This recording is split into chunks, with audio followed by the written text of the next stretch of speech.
안녕하세요. 스마트코인 트레이딩입니다. 2021년 마지막 영상을 한번 만들어 볼까 하는데요. 올해 참 많은 일들이 있었죠. 그리고 많은 키워드와 이슈로 가격들이 올랐던 한 해였습니다. 그중 이제 NFT가 또 핫하기도 했었고 또 메타버스가 대표적으로 핫했죠. 그런데 SEC에서 이제 리플 소송에 이어서 내년은 NFT 소송으로 규제의 신기원을 열겠다라는 이야기를 했다는데 올해 마무리를 하고 정말 신나는 내년을 맞아도 모자랄 판에 또 어마무시한 이야기를 하고 있어요. 어떤 내용인지 한번 보도록 하겠습니다. 내년은 갠슬러가 NFT를 집중적으로 조지기로 작정을 했다. 정말 무섭죠. SEC에서 그나마 크립토 쪽에 긍정적인 분이 있는데 이분이 귀띔을 코인데스크에 해줬다. 참고로 크립토 쪽 옛날 법으로 자꾸 툭툭 건드리니 안 되겠나 싶었나 보다. 그죠? 지금 예전의 기준으로 리플 소송하고 크립토를 건드리다 보니까 이거 잘못된 거 아니냐라는 여론들이 계속 발생하고 있는 상황입니다. 코인베이스 쪽에서 자진해서 의회와 협조해서 가이드라인을 만들어서 줬다. 참고로 이런 건 우리나라도 그렇고 다 비슷한 편이다. 국회 내에서 입법조사관 같은 사람들이 있는데 새로운 법안을 만들 때는 업계에 있는 사람들에게 상납을 받는다. 돈 말고 법안과 백그라운드 지식들을 모아서 협조 공문에 대해 참고 자료를 보내준다. 이렇게 친절하게 보내주는 이유가 있다. 그죠? 당연히 있겠죠. 이게 응하지 않으면 좆되는 게 말도 안 되는 법안이 통과되면 그냥 지들 매출이 개박살이 나기 때문에 꼭 응해야 한다. 미국도 딱 그 상황인 거다.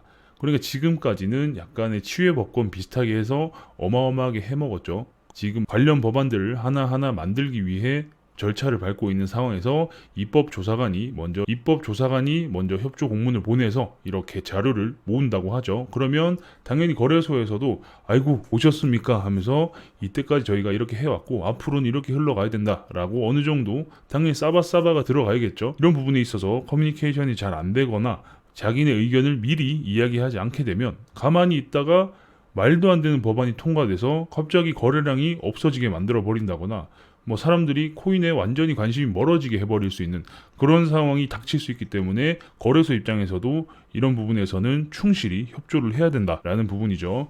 미국도 역시나 마찬가지로 코인베이스도 뭐 의회부터 해서 이런 부분에 협조를 해서 자료를 만들어서 제출했다라는 거죠.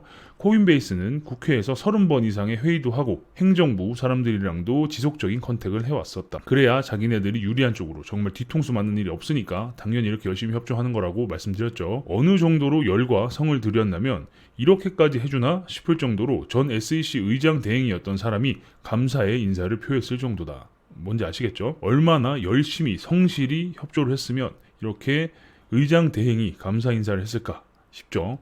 아무튼 우리나라에 업비트가 있다면 미국에는 코인베이스가 있다.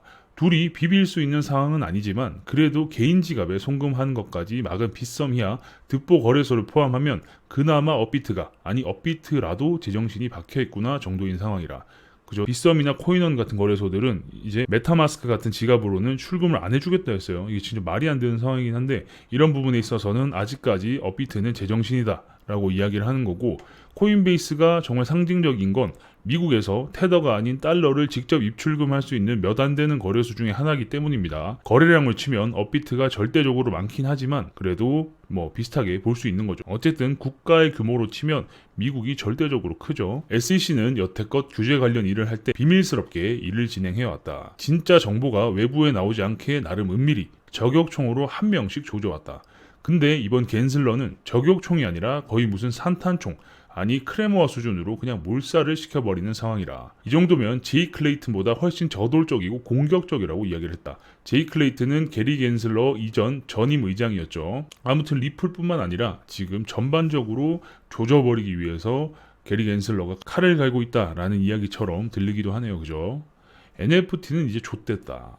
SEC가 움직이는 몇몇 기준이 있는데 첫 번째 너무 짜치면 안 된다. 그래도 나름 SEC인데 짜잘한 거에 안 움직인다. 그래서 전에 말씀드렸지만 솔로제닉 프로젝트 리플을 가지고 있으면 이번에 솔로제닉 코인을 에어드랍 해줬잖아요.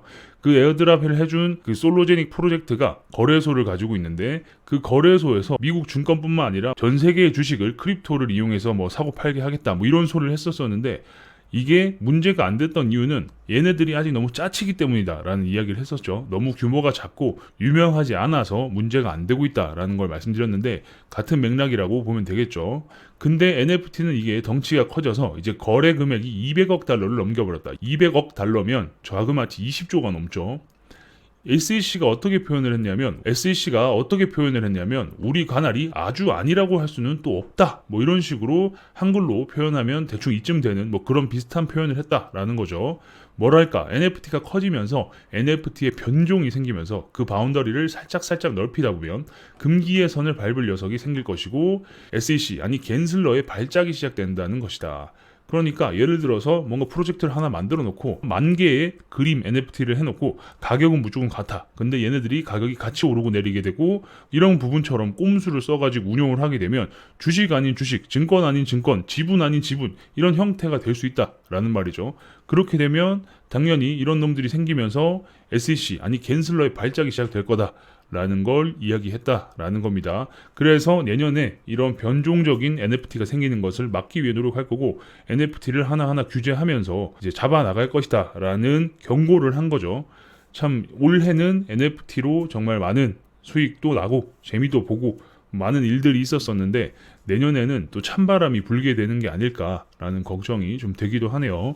올 한 해 정말 트레이딩 하시느라 코인 시장에서 뭐 많은 일들이 있었는데 또 수익도 나고 손실도 나고 많은 일들이 있었겠지만 아무튼 정말 고생 많으셨고요. 또 스마트 코인 트레이딩 유튜브도 많이 봐주시고 커뮤니티에 들어오셔서 이야기 많이 해주셔서 정말 감사하고요. 내년에도 더 좋은 컨텐츠와 정보로 여러분을 찾아뵙도록 하겠습니다. 그리고 저희 회사 차원에서도 내년에는 더 많은 프로젝트가 오픈될 거예요. 그러면 많이들 호응해 주시고 또 조금은 기대해 주시면 또 기대에 부응할 수 있도록 열심히 해보도록 하겠습니다. 아무튼 2021년 고생 많으셨고요. 2022년은 다 같이 한번 화이팅 해볼 수 있으면 좋겠네요. 그래서 아무튼 이렇게 얘를 조져야겠어. 그러니까 한 놈 잘못되면 얘를 조져야겠다라가 아니라 이 바닥을 싹 쓸어버리자. 범죄와의 전쟁이 된다. 라는 부분인 거죠. 하나의 사건 때문에 범죄와의 전쟁이라는 이름으로 우리나라 조폭이 싹 없어졌죠. 그런 것처럼 NFT도 마찬가지로 정말 이렇게 안 좋은 상황이 올 수 있다. 그래서 D-Day가 촉박한 게 아닌가라는 생각이 들 정도로 지금 상황이 안 좋다라는 거죠. NFT에 관심을 가지고 계시거나 NFT를 지금 보유하고 계시거나 하신 분들은 잘 대응하실 수 있으면 좋겠습니다. 계속해서 다양한 내용들은 커뮤니티에 들어오시면 이야기 나눌 수 있으니까 커뮤니티에 많이들 들어오십시오. 아직도 안 들어오신 분이 계시다면 영상 보시고 또 블로그 글 보시고 꼭 커뮤니티로 들어오셨으면 좋겠습니다.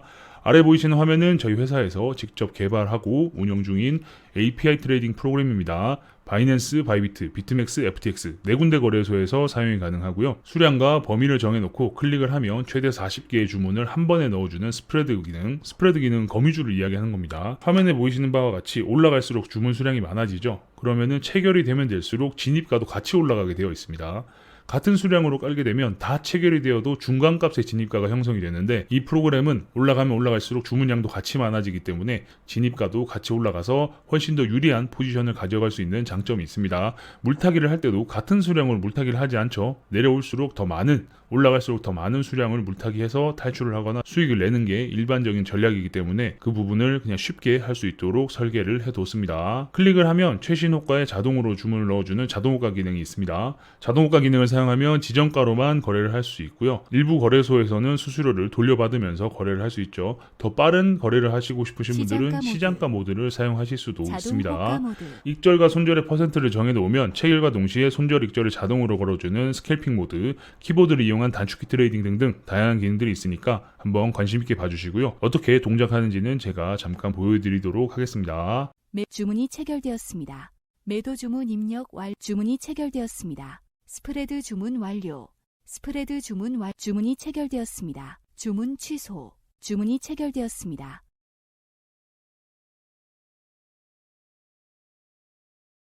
주문이 체결되었습니다. 홈페이지에 들어오시면 더 다양한 내용을 확인하실 수 있습니다. 우측 하단에 보시면 사용법 알아보기 위키가 있죠. 프로그램을 처음 어떻게 만들었는지, 어떻게 이때까지 업데이트가 되어 왔는지, API 키는 어떻게 발급받는지, 프로그램을 어떻게 사용하는지, 거래소들의 장단점은 무엇인지 이런 부분들을 자세하게 적어놨으니까 보시면 좋을 것 같고요. 그 아래는 기존의 거래소를 사용하고 계신 분들이 프로그램을 써보실 수 있게끔 시험 쿠폰 발행 이벤트도 하고 있으니까 많은 참여 부탁드리겠습니다. 왜 프로그램으로 만들었냐라는 질문들이 가장 많이 해주시는 공통적인 질문인데 그 이유가 속도 때문입니다. 속도 비교 자료는 홈페이지에 있으니까 한눈에 바로 비교를 해보실 수 있고요. 주식 HTS도 프로그램으로 서비스를 하죠. 그 이유가 속도와 보안 때문인데 저희도 마찬가지로 속도와 보안을 고려해서 프로그램으로 만들었습니다.